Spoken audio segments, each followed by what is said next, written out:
Welcome to another great episode of Seeing Live. I'm Colion Noir, and our first guest is the editor of SWAT magazine, Denny Hansen. How's it going, Denny? I'm good. How are you? Thanks for having me on. Oh, absolutely. It's a pleasure on my end. So, what's your background? I had 14 years in law enforcement here in Central Arizona. Last 5 years, that was on the SWAT team. And I've been the editor of SWAT magazine since 1988. Wow. I don't know if I'm really dependable or just scared to death of change. Speaking of change, throughout your career with SWAT magazine, what is the landscape now in terms of print media versus the way things were before? Generally, print media is down. Mm-hmm. We've survived since 1984, and we hope to continue what we're doing. We may expand to into some digital. Yeah. Okay. Now, so for individuals who aren't really familiar with SWAT magazine, what is SWAT magazine all about? What does this content usually consist of? Because it sounds like it's something that's incredibly niche. Not really. Mm-hmm. Last demographics we showed about 42% law enforcement and military readership, and the rest private citizens. And so we try and make a good crossover to both law enforcement and the private sector. Awesome. And so, in terms of the writers for the magazine, do you try to, with that crossover, is that involve employing individuals who aren't part of law enforcement and having them write for the magazine as well? I have a few authors that are not in law enforcement. Mm-hmm. Most of our people have a pretty real world background. Say that last part again. I didn't hear it. I'm sorry. Most of our authors have a real world background in using firearms and training them. Kyle Lamb once made the statement that a lot of magazines have authors who or writers who occasionally shoot, and SWAT magazine has shooters who occasionally write. So. Okay. I kind of like that, actually. So in the latest issue, it was a bit surprising how you essentially came out against national reciprocity. Now, why is that? Okay, several reasons. We don't know what the bill is going to entail, what writers may be put on it. I have little to fear here in Arizona, being a constitutional carry state. But would the bill end up looking something like Arizona's or Florida's, or may it end up looking something like California and New York? That is, may issue with a bunch of special things. Hawaii's gun laws, for example. Pretty much, yeah. They're basically gun banned. Pretty much, yeah. We just had an advocate from Hawaii yesterday on the show talking about the egregious draconian laws that make up the Hawaii gun laws. And right. So if I'm hearing you correctly, it's not so much that you're against the concept of national reciprocity, but more so how it's going to look from a legislative standpoint. Yeah, that's exactly right. One of my problems is mandatory training. I'm a big advocate of training. I've been to hundreds of courses. I'm a certified NRA instructor myself. Mm-hmm. I'm against mandatory training because some people simply cannot get training, cannot afford it. Now I'm going to play devil's advocate here because I agree with you. Well, I'm also against mandatory training, but I'm going to play devil's advocate in terms of some of the things that I've heard in retort to being against mandatory training. Well, why would we not want mandatory training for people? Don't we want responsible gun owners? And so for individuals who can't get training, why would we want them to have a gun in the first place? Okay. Training has become a cottage industry in the last decade. The good news is that almost anybody can hang out a shingle as an instructor. Yeah. The bad news is that almost anybody can hang out as an instructor. And so, vetting him. Instructors is extremely important. Yeah. And what you may see on the internet is not what you're going to get. Absolutely. I often like to talk about the idea of the firearm and its ease of use, because I'm all for people getting training. I think people should get training. I'm always going to advocate getting training. However, I'm dead set against mandatory training for the very reasons that you've stated.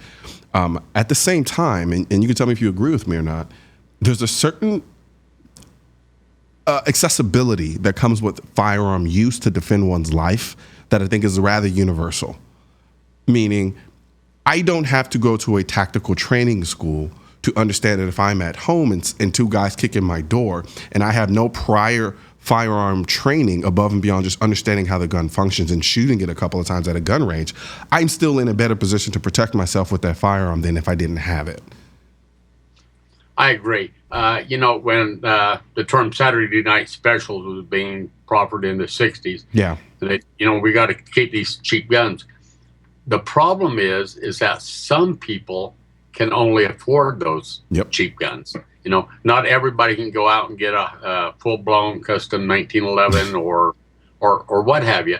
They might be depending on that, less than desired, something you or I wouldn't carry. Exactly. But they may have to because of their financial situation. Gotcha. Now, considering your stance against national reciprocity, have you gotten any pushback from considering your readership? I haven't. The only response I've gotten is that, boy, I thought it was a great idea, but you pointed out some things that are bad. Yeah. The most common thing is it should be just like a driver's license. Yeah. Well, be careful what you wish for, because driving is a privilege, and the more laws that come with firearms may codify that right. And I believe the Constitution is my CCW, but the more laws that come with that may codify that into a privilege rather than a right. What do you think? The interesting thing about that is I think a lot of people do see firearm ownership and carrying a firearm as a privilege, which I wholly disagree with.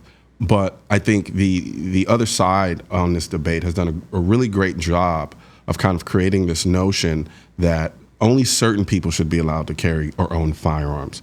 The general populace can't be trusted otherwise. And so thus far, it kind of creates this idea of a privilege as opposed to something, like you said, being a constitutional right that I don't need a card that tells me that I'm allowed to have a firearm or to carry a firearm to protect my life. I agree. Arizona has had concealed weapons permit since 94. Yeah. Before that, open carry was fine. Concealed carry was fine as long as any part of the holster was visible, even an inch of it. I renew every 5 years. I send in my $43, and it irks me that every time I do, I have to pay to have a constitutional right. But the main reason I do it is because we reciprocate with 33 other states, and it allows me to carry and not get in trouble there. Gotcha. I mean, it's a huge frustration for me, simply because I don't, my license. There are certain places that I go to enough for it to be an issue. California, where I am not allowed to carry my gun when I go there, and I mean, hell, even in Vegas, while I was at SHOT Show, I'm not allowed to carry my gun there, and I've always been the biggest advocate of the idea that if there's any place where I actually really do need to be able to carry my gun when I'm out and about, is in cities and states where I don't know very much about them. I know where to stay away in Dallas. I know where not to go, where not, where places to stay away from. Places are kind of sketchy or shady. But when I'm in a foreign state, I could easily find myself making a wrong turn and end up in a place that I really don't want to be in. Yeah, it's and laws change so much from state to state. I'd go to training courses and I'd meet somebody from back east or something, and it's like, really? Really? You can't do that? Yeah. And I mean, here in Arizona, right in the middle of God's country, there's nothing that is illegal, including automatic knives. So I feel lucky compared to a lot of people. Yeah. And I wish it could be that way nationwide, but like I say, we don't know what may be in a bill that comes along with it. I mean, that's a really great perspective. I think a lot of people undervalue the I'm just going to go out and say the tricks and then the pork and all the stuff that can be implemented in a certain bill that on the surface seems like one thing, it can be another. Exactly. And so, really quickly, before we take our first break, on your website, you say SWAT seeks to unite the cop on the beat and the man on the street. Yes. How do you go about doing that? Basically, I'll have a police officer write an article, and he'll say, "This is a great gun for law enforcement and citizens." I take out that word "private citizens" sorry, No, you're good. he'll write civilians, and I edit it to say private citizens, because every cop in the country is a civilian. Yeah. No. Yeah. And there shouldn't be any of this them against us type thing. We need to unite once again. I absolutely agree with you. I hate the notion that we divide ourselves by uniform or lack of uniform.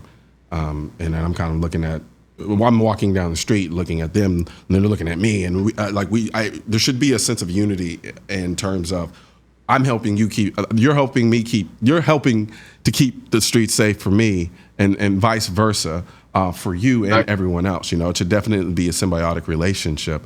But I think there's been a narrative out there that's been trying to drive a wedge into the connection that a community has with police officers, law enforcement.